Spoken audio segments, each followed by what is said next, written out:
Hey, Hardcore Hog fans, Rick DeWese here with the recap of this year's Prediction Thursday. I got my co-host, George Waddell in Beverly Hills. What's up, Jorge Rodriguez, amigo?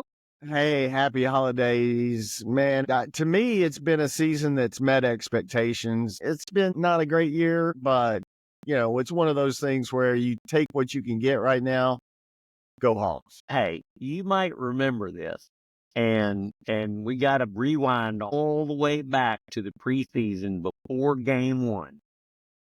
We're all sitting around. Everybody's on the 4-8 train, the 5-7 train. Me and you went with the 6-6, one extra game than everybody else, plus the bowl game. Yep. Okay? Yep. So let's get comfortable in the fact that we said in the beginning we'll be tickled pink to be 6-6 and win the bowl game. Am I wrong? No, you're exactly right. So, go ahead. But that being said, I mean, we are exactly where we predicted it, and we have overcome those odds because we got that extra game, which was Tennessee. Every other game went as expected. So, I think I'm liking. Can't complain. Let me just put it that way. I can't complain, or I wouldn't have predicted it like I did at the very beginning. Yeah. Yeah, I think we still have. I think we still have quite a few positions to firm up. But all in all, we competed in all but I'd say 2 games, and that's pretty good. Those 2 games, we gave up turnovers, we had penalties. The games we lost, that's exactly the reason we lost: penalties and turnovers. Coaches don't turn the ball over. Well, and I also hate, and I hate to say it, and I don't hate people that do say it, but I hate to go back and go, we were one play from this, we were one fumble from that, we were this or that. And it's true. I mean, we're one play away at OSU. It's a 39-31 game, A&M, 21-17. I mean, how many one-score games do we have to go down the pipe on and go, oh, God, if we just had to, and this year was a turnover fiasco. Yeah. So I've never seen a year. Fiasco. I've never seen a year like this where we turned it over so much more than the competition.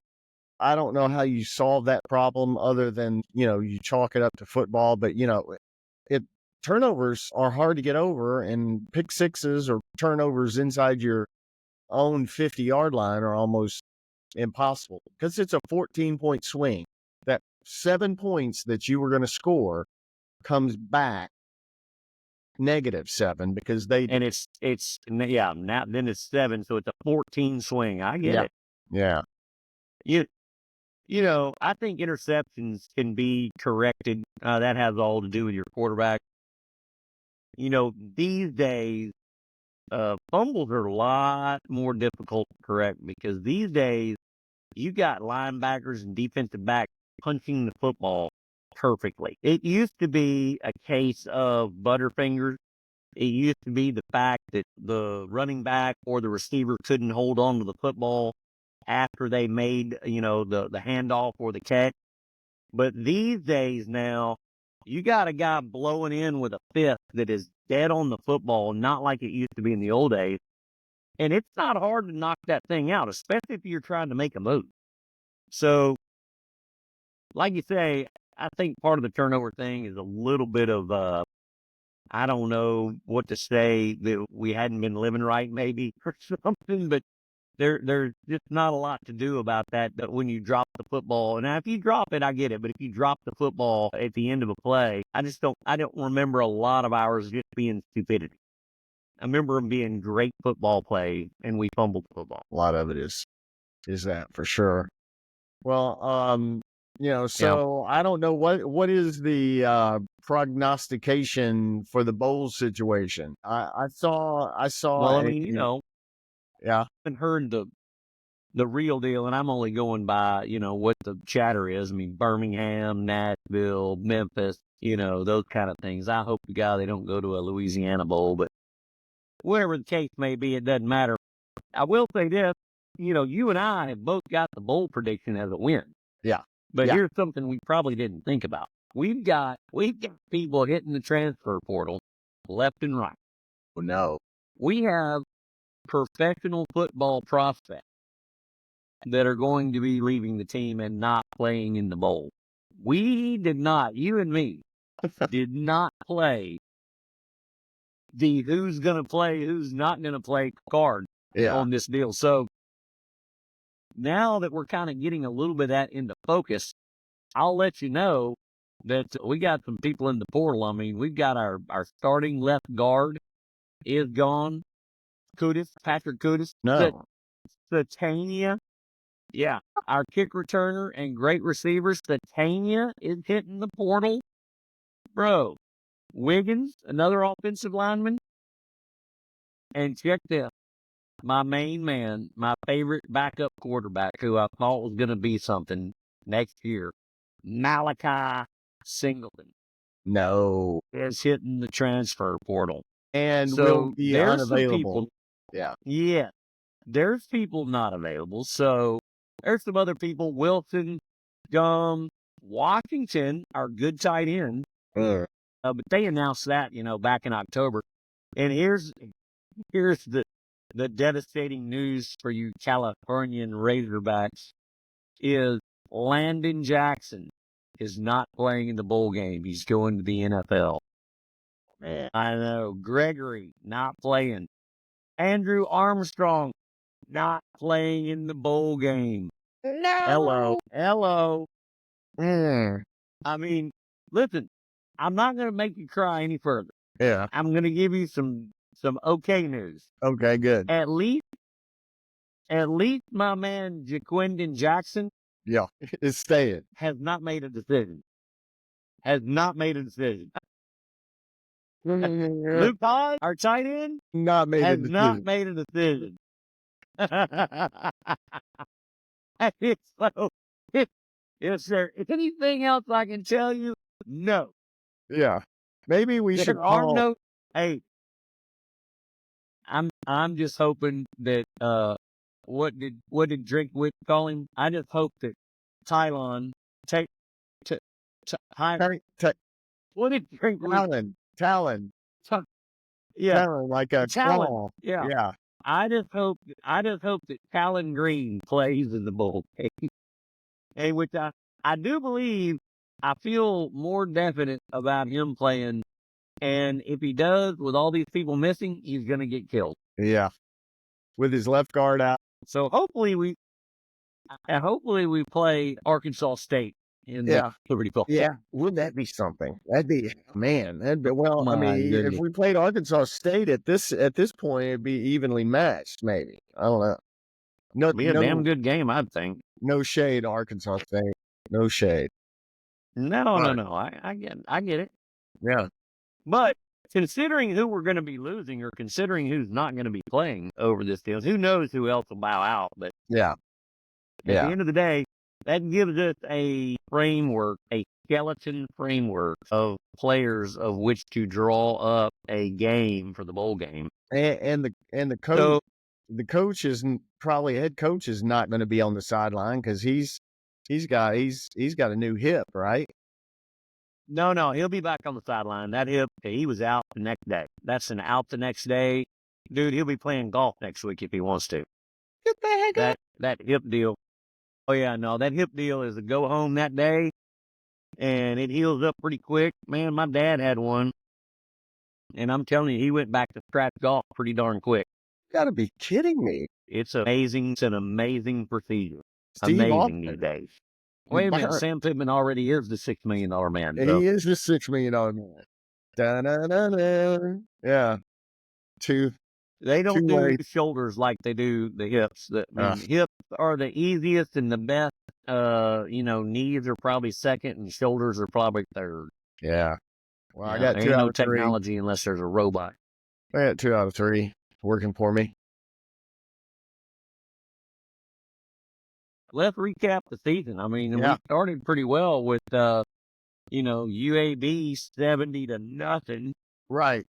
And all the Hog fans got excited like we're going to be unstoppable. 10 for 10. And then we hit the OSU issue. Yeah. I mean, we were 10-0. We were running. Yeah. And then we hit OSU, and that didn't serve us any favors. I mean, that was the one where we were one play away from winning the game. But so that's 39-31. But then and what's so disappointing about that game, Rick, is the fact that now OSU is 3-9, and how well we played, except for did they fire him? Hey, they fired their offensive and defensive coordinator. They got two coaches got fired today. Yeah. Yeah, that's the disappointing thing about losing to OSU is how bad of a loss it looks like at the end of the season. And then, UAB, we didn't come back and make a statement, but, we won the game by 10. I mean, the Auburn win, come on, let's go. I mean, really, that looks really good compared to, they beat Auburn who did they beat that they weren't supposed to beat? Yeah, wouldn't, No. I can't remember when Tennessee, but they are somebody. They beat Texas A&M. They are somebody. They beat Texas A&M. Was it A&M? Yeah. That's right. The week before we played A&M. Yep. And then we played A&M, which that was another, possibility of winning that we didn't win. And we lost A&M by 4 points or so. Yeah, 21-17. Motherfuckers. And then we had the miraculous win in Fayetteville over Tennessee. That was a good win. That was fun. I was there. Yep. Yeah, I watched it. I didn't dare go out there. I knew better. Well, we have footage of you but I did broadcast live. Yeah, we have footage of you in the stands, broadcasting live from the stands. Yeah, that's one of the best. That was one of the best moments of the year. Right. Yeah, for sure. Yeah, that was a great game. And then LSU, of course, that was terrible. Yeah. We just did not look like we knew we could look. We didn't look good at all. Yeah. Yeah. The LSU game, the guy just picked us apart left and right. Just really exposed us, I think, in the secondary. Yeah. Mississippi State, we came back and we looked really, really good. But I hate looking really, really good against bad teams. But we definitely looked good, which gave me hope, going into Ole Miss. And I'm thinking, okay, well, it's time to show Ole Miss, time to show old Lane Kiffin how we do this. Right. In Fayetteville. Petrino, Lane Kiffin, let's go. That's weekend. Let's go. Yeah, terrible. It wasn't that close. I mean, the final score was 63-31, and it really wasn't that close. I was sitting in the stands with Lewis. No. And we stayed until the very end. And there were a bunch of Ole Miss fans around, but no other Arkansas fans. And we got so much respect from those Ole Miss fans for sitting there that whole time. Oh yeah. No. I mean, I like Ole Miss fans. I mean, I like the way the fans travel. I got no problem with a lot of fans. I mean, I've never had a problem with Mississippi State fans over the years, Ole Miss fans, LSU fans. Like I said, I mean, Tennessee fans are kind of different and weird, but I think just because there's so many of them. Yeah. But at the end of the day, I mean, I like kind of interacting with the other fans and welcoming them to our facility. Because we've got a facility to be proud of. And even the tailgating and everything else that goes around is something to be proud of. So, I'm always trying to be the host with the most when it comes to, the opposing team fans. Yeah, and so, you know what? I don't have any problems with most of them. What I believe, too, is... Even Texas, I mean, I mentioned that. Yeah, but Arkansas is really difficult to hate. You never really hear anybody say, man, I fucking hate Arkansas. I just can't stand, because... No, you don't. You don't. I mean, everybody that I know outside of the state that knows me, they often pull for Arkansas because we're usually the underdog. We're the we're the ones that, Yeah, are yeah. world beaters or, have some, about half the time we lose, but sometimes we come up with a thing like Tennessee or with Oklahoma in Right. 1978. Something like that will be iconic.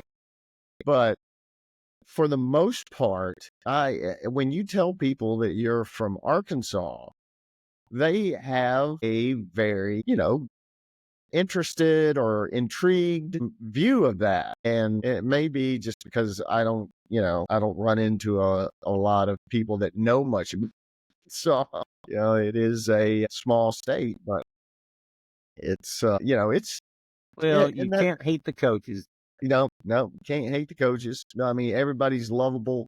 Sam Pittman. You can't hate the players. Can't No, hate the players. Can't hate the fans. I mean, I that's hope why that people one. love it. That's why people love to travel there, to be honest. Yeah. Yeah. I mean, and it's a beautiful stadium, beautiful setting. Northwest Arkansas is, I would say, one of the hidden gems in the United States, just simply because it's a lot more cosmopolitan than you would think because Walmart, JB Hunt, Tyson Foods are up there. And so a lot of people made money on the stock market, just investing in their homegrown brands. And so I think, and Hmm. it's easy to get to Northwest Arkansas, and the properties there are a lot more expensive than they used to be, but compared to California or some of the other places that you go, it's very affordable. I'm not advertising for Arkansas, but I think it's, a beautiful setting and I mean, it's just that yeah, it's a hell of a destination for people to come to. I mean, it's just a great destination that if you're going to be a traveling fan of your football team, I mean, one of the places you'd want to travel to is Northwest Arkansas. I mean, why not? It's fantastic, and the facility's even twice that. So why wouldn't you do it? yeah. Well, And that's why people love it. and it's gotten a real reputation for like the biking trails from what I understand, people travel from Oh yeah, all over the yeah. The place to Walton, go. Yeah. Yeah. So anyway, there's yeah, our the Walton grandkids have really put their money into that deal. yeah. Can you imagine having to spend all Well, your then we get on to Texas. yeah, yeah, The Texas game was, I thought, better than it could have been. A 10-point loss, 2010, low scoring, a lot lower than I thought it would be. And we always do that at home. I said that on the podcast before the Texas week is like somehow when they come to Fayetteville, we always keep it somewhat close. And it's been that way now for the last 3 games or maybe 4 games. yeah, So yeah. I wouldn't say I was proud of that game. I would Sarkisian. just say it was less than I thought. Yeah, I'm not a big fan of their coach. I just, I just think he kind of reminds me a little bit of Brett Bielema, just a little bit, but not very fluid. No offense, but fuck Texas. Necessarily a fan of his personally, but man, he is a freaking genius. I'll give him that. He knows how to play the game, and he knows how to coach those kids, and he's done a fantastic job. There's no doubt. Right now, Texas has got one of the best teams probably that they've had since 1969. To be honest with you, Yeah, I mean these kids are the complete package. So yeah, don't count them out. I mean they're not injured. No big deal hurt. Ewers is an ass kicking machine. He started throwing Arch Manning in there as a running package kind of deal. But always know that Arch Manning is going to be the best backup you could possibly want in college football if your number one guy goes out. So, I mean, what better team could you have than that? yeah. I mean, Lord, it was. So that one hurt. But then the La Tech, or as you call it, the ULM game, Menred. that, that everybody thought was going to be 63-2. Yeah, yeah. Monroe had a good And me defense. and John Yates called it. Monroe, that's right. Yeah, Monroe.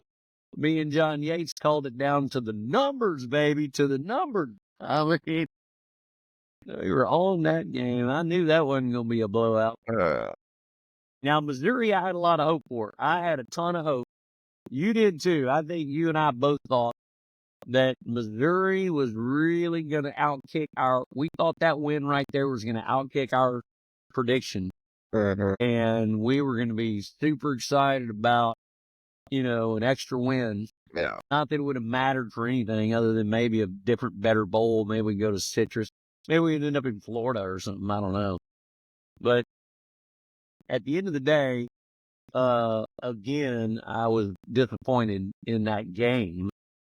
It really didn't affect the season, and it didn't affect how I felt about the Hogs. But at the end of the day, I mean, were they 28-21? I mean, yeah. What do you do? You don't fumble the football, I'll tell you that. You don't fumble the football, and you don't get penalties. That's what you don't do. Penalties in that game were ridiculous. Yeah. So, anyway. But, all year long, you really can't go back, and this is one of the first seasons where I've thought, you really can't go back and say, damn it, we got rooked on this, or we got cheated on that, or, the refs were terrible this game or that game. You really can't. And it's amazing because a lot of the seasons I can remember, Florida or Auburn or some of these going to these places and just feeling like you couldn't catch a break. I mean, it's pretty easy for these officials to call illegal procedure.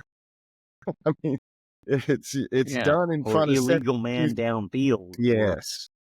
Yeah. Right. But no, you're right. Everything this year was self-inflicted. I mean, everything was self-inflicted. Somebody was talking about it. We could have been 1, 2, 3, 4, 5, 6. We could have been 6-0 after Tennessee. OSU and A&M, a couple of plays, and we're 6-0. Just think about the momentum. Then going into LSU, I think we would have been we'd have had a lot more clout about ourselves, and we probably could have overcome an LSU game, and then we go on to win Mississippi State, which we knew we were going to win anyway. Then just think if you were 8-0, going to Ole Miss. No, having Ole Miss coming to you. How you're confident Yeah, that's what I'm saying. Yeah, okay. Having Ole Miss coming to you at 8-0. Yeah. I mean, bro. Yeah. Even if you were 7-1, let's just give up the LSU game. Okay, you're 6-0. LSU beat you. Now you play Mississippi State. That's easy enough. So you're 7-1, and now you got Ole Miss coming to town, and Texas right behind them. I mean, we would have had so much clout. Yeah. I think it would have turned out a little differently. That's what I'm saying. Yeah. Yeah. And as an Arkansas fan, at the end of the day, though, I think our secondary really got exposed on, just from the two games that the LSU game and the Ole Miss game were really kind of one of those that kind of said, okay, well, we're not a complete team. We can compete, but we're not complete. So it was one of those things where we still have some work to do, which I'm happy to let Uncle Sam and everybody back in to, get some continuity to the program. I think, but if you just cut people loose after a couple of bad seasons, then you're never going to be able to capitalize on that momentum or what the relationships that they've developed over the past 2 or 3 to 5 years, because that's really what it takes, I think, is that's right. trusting relationships. And that's the fast and furious world we live in these days. I mean, with football turning into this transfer portal and, coaches moving around. The coaches moving around thing started years ago. But now you couple in the transfer portal and all the different things, NIL. I mean, it's just basically a shit show. I don't know what they're going to do to get all this under control, but you're right. It's, you just got to kind of hold on and go with it. And as all good Hog fans do, we always say, if I would, you could. Yeah. Remember back remember back in the day, though, if we'd have done this, we'd have been that. If we'd have done this, we'd have done that. Yeah. Yeah. But, speaking of the bowl games, because it's very interesting that we have like all these guys that are transferring out or not going to play. But I just remember back when we played in the 78 Orange Bowl. The 78 Orange Bowl, and then all of a sudden Ben Cowens and who else was it? There were 2 or 3 players that got suspended and weren't going to be able to play in the bowl.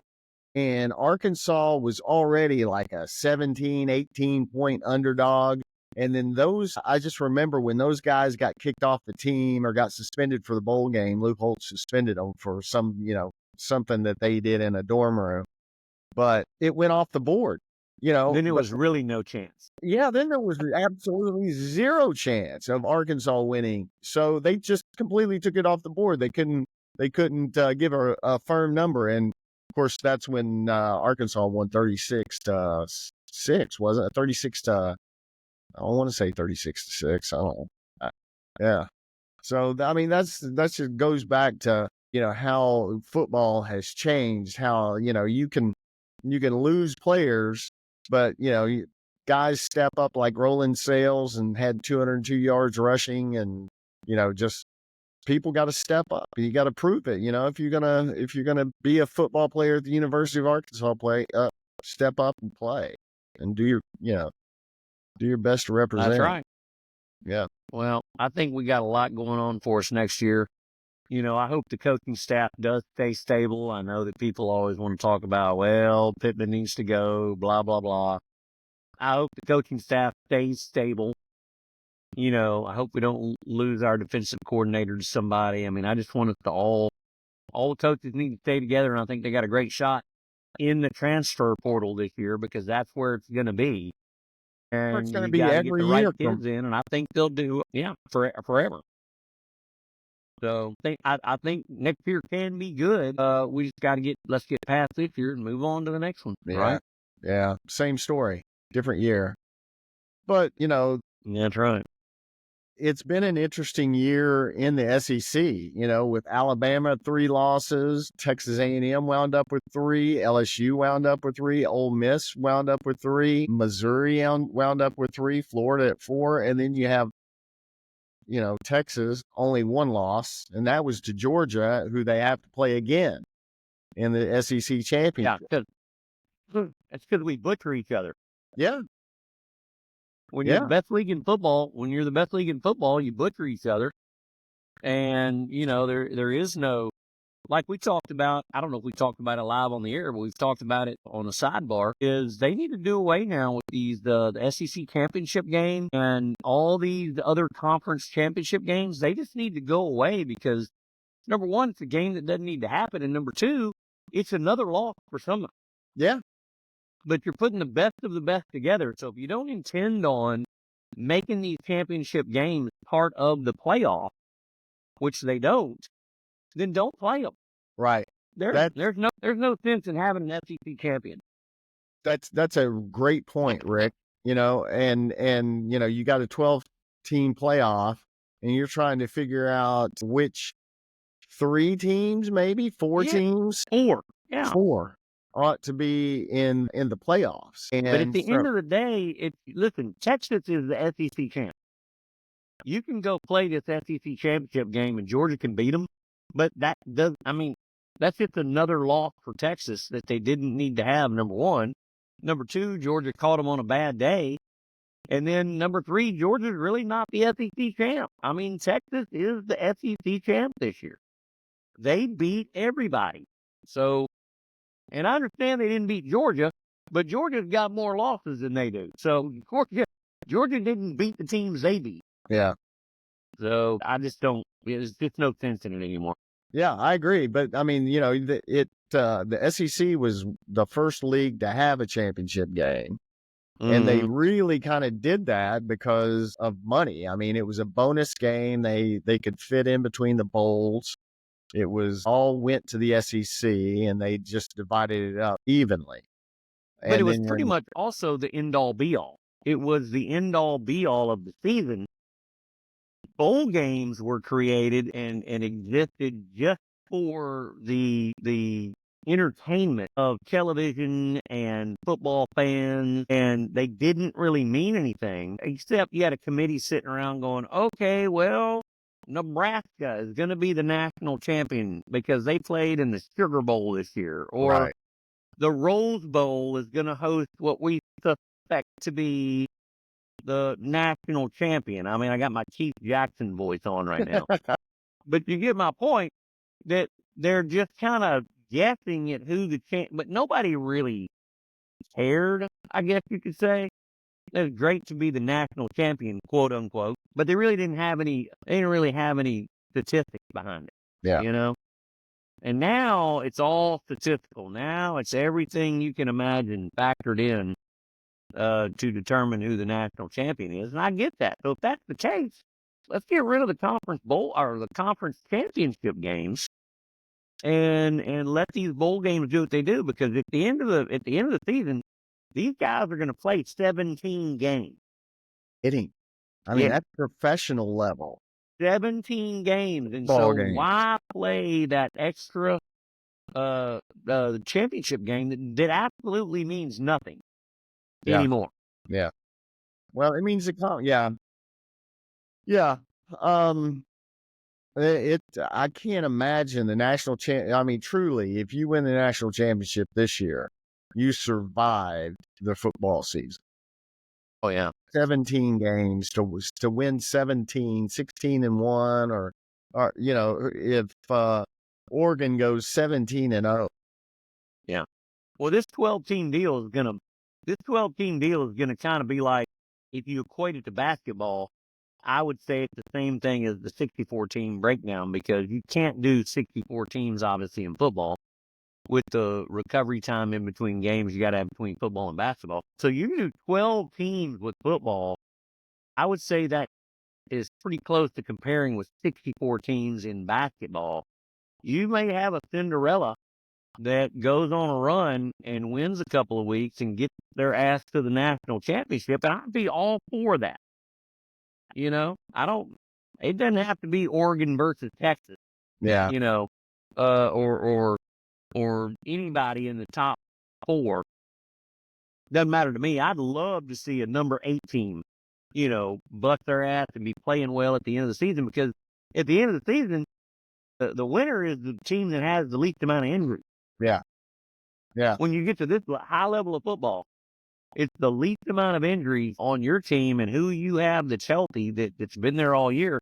You're going to have a great chance in winning. These 12 teams aren't going to have a lot of people transferring off their team, but you know, you also think about this too. What if that Cinderella team is Alabama? Yeah. Wouldn't that be hilarious? You I mean, know, that would be the football gods sprinkling down the magic football dust. Yeah. Yeah. What if it was Alabama? That's hilarious. Listen, I have way too many friends that are Alabama friends of mine that are Alabama fans. And let me just tell you, I do not want Alabama to be the Cinderella of this year's football, because I would never, ever hear the end of it. And I don't even want that to happen. I mean, I can't do it. I can't do it. No. But And I as bad also as don't want Texas to beat Georgia either. I know. As bad as I hate Texas, I know. I just feel like they've got a damn good chance, and I hate that. And, you know, hey, they're part of our conference now, so at least we'll split the money, right? But damn, just please, anybody but Texas, anybody, please. I know. Thank God Oklahoma didn't do good this year. Lord, can you imagine? The Big 12 would have been on us like right on right. I know. Yeah, the Big 12 been, okay, well, we're winning the SEC now. Do you think the Oklahoma fans were surprised, or do you feel like that they've been seeing this coming for years? No, I think they got ambushed on this deal. I think they thought that Oklahoma was going to be right up there with Texas, doing what Texas does. I think they got kind of caught off guard when they got beat a few times, and once they got beat a few times, everybody turned against them a little bit. You know? Yeah. This is what happens when you lose. South Carolina beat them. Ole Miss beat them. Missouri beat them. I mean, and LSU. Handily. There's a couple of those teams that beat them handily. Now, they ended up with a great win, last week? They beat Alabama. They play, yeah, which was a great win for them. Great win. Yeah. If it just left people scratching their heads going, how is this possible that, that they beat Alabama and then Alabama comes back the next week and beats Auburn. But of course, Auburn doesn't have that great a record, but usually that's a better football game. Yeah. The Egg Bowl. We've seen a lot of great finishes in that rivalry. Yeah. Sure. Did you see where Saban said that Jordan Hare is haunted? He said that place is haunted. Yeah, that place is haunted. Yeah, I think it may be haunted, but I think there's a lot of payroll at that stadium too. Yeah, there's no doubt. Well, Rick, we've had a great season. This has been so much fun that I think we ought to keep doing it. I've been getting great feedback from people. We've learned, I think, with a great audience of Hardcore Hog fans that were very kind in letting us learn how to do this for a first season of it. But absolutely. Yeah, but I mean, we've always talked about doing something like this, Rick, you and I, since back in the 20th century. Yeah, that's exactly right. And now we have the technology available to us to do it easily. We're on TV. And we're on Spotify. Let's see. All right. So we're on Spotify. YouTube, Spotify, Instagram, Facebook. Come on. Instagram, Facebook. Well, Facebook. So here's the strategy with Facebook. You can't get into the Hardcore Hog Facebook unless you're either invited or you're a compelling Razorback. So, I mean, you have to be approved for that deal. That's a big group. Yeah, it's a closed group on Facebook. So don't go looking for Hardcore Hog on Facebook and thinking that you could just get it, let me just, It's not happening. No. You may as well stick with YouTube and Instagram and all that. Yeah, follow there, but you can't follow on Facebook. There's the background. Well, first of all, the background check. The background check to get into Hardcore Hog, you have to get through Jay Lawson. That's right. That's right. There have been literally hundreds of people that have asked to get into Hardcore Hog, and Jay Lawson is like St. Peter. Yeah. He's like, St. Peter at the gate of the Hardcore Hog. He's like, no, who's this person? Yeah, I mean, look, and I hope you know that Jay Lawson is responsible for the slobbering hog on the basketball floor at the University of Arkansas. Is he really? He's responsible. Listen, he's responsible for Coach Petrino joining the coaching staff of the Razorback football team. So don't underestimate my man Jay Lawson. Yeah. Jay Lawson is big time. Proof how big time Jay Lawson is. Yeah. Well, and you could just ask Jay Lawson. That's exactly right. Why ask anybody else? Just ask Jay. He will tell you how big time he is because Jay's a badass. He's got the cred. He's got the street cred. I know. That's why we've got, every time we want something done, we send Jay Lawson to get it done. Done. Jay, go talk to Hunter. Go talk to Hunter. Let's be sure we keep Pittman for another year. Hey, Jay, do this. He always plays it off like, I wish I had that power. We've had some great guests on, too, like Susky, the Susky brothers. Susky was on twice. Oh, yeah. Lang Whitman. Good Lord. Come on. The savant. He's a mastermind. I know. He was one of our first guests. Yeah. And so, he came on twice, I think. So when he came on, I thought, oh, good. I can just step out of the way. This guy knows everything. We had Sean Smith. Hey, listen, here's the deal, George. All of our Hardcore Hog fans, and the reason that it's such a tight-knit group is everybody knows what the hell they're talking about. Yeah. And everybody has a fun time and are like-minded like us. Wait till we have Franzetti on. We got Chris Franzetti coming for the bowl game. Yeah. I mean, you talk about entertainment value. Yeah. Holy crap. He's going to be entertaining as hell. Yeah.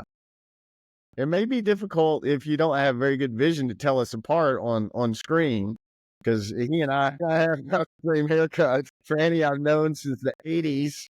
Has been I'm going to have a good time with you. You two yayos. I went to high school with Franzetti, so he and I are from 84. Oh Lord. We met in 1984. Yeah. Let me Yeah. tell you, I'm going to have fun with you two idiots on here. There's no doubt about that. Yeah. 84 peppermint schnapps. I just remember Hey, peppermint. Brass Monkey, we Brass monkey. we Yeah. we That would go funky get monkey. Brass Monkey and Yeah.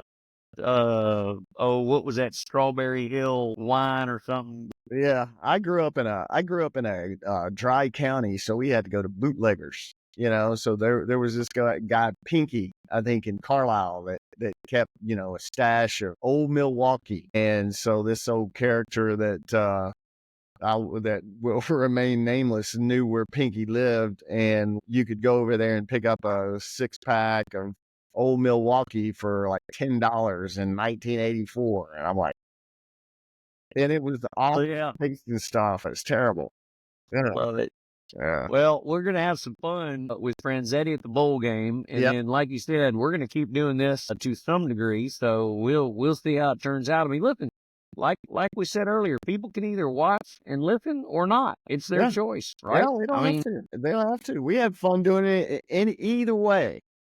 Listen, I just have fun talking to you for 45 minutes. I don't give a shit if anybody watches. It's like me and you are on FaceTime talking about the hogs. I mean, Well, who gives a shit? and here's the thing too, is we get on the phone in between these things, and I start thinking, damn it, we're gonna start talking about this and we'll play it out. We won't be able to talk about it during the show, but we usually think of some Oh, if something we could to talk just about. record, if we could record all the phone calls and all the other interactions, if we could have just recorded what we talked about before we ever hit record on this show today, Yeah. it would have been hilarious because what you ought to do next time is you ought to just go ahead and hit record. And if you don't like what you see, cut it. Post production, baby. Right. Post Post production. production. That's where it's at. There's some good stuff. There's some good stuff pregame. Well, there's all kinds of good highlights. I'll have to put together a highlight clip of the entire season. But yeah, For sure. yeah. But we'll That's find going to be an out. undertaking. We'll find out what bowl game we're going to, and then we'll get Franzetti in to give his prediction of 28-27. Absolutely. Yeah, it's 28-20. No matter what. 28-20. The difference is it going to be the Hogs or the opposing team? I don't know. That's the only thing he varies on is which way he goes. Yeah. He's consistent, if nothing else. He's consistent. My man, Franzetti. Franzetti. All right, brother. All right, man. Hey, we had a great time, and this is 48 minutes of fun. Oh, yeah. We're looking good. 48 minutes of fun, yeah. 48 minutes of fun, baby. Let's go. Next thing you know, we'll have guests and 2-hour, 3-hour podcasts. Wait till we start adding music and all kinds of fun stuff, commercial breaks, all that shit. Yeah. Yeah, this is just season 1. Commercial breaks. Yeah, there you go, bro. Yeah, baby. This is brought to you by Schwegman's Office Solutions. Yeah, Batesville, Arkansas. Sid's Vicious Barbecue. Let's go. Yep, and Just LED and Lights in Santa Barbara. All right, buddy. All right, bro. We'll keep it up. And if anybody watches, thanks for watching. Good for y'all. You endured. Yep. Out. Later, bro.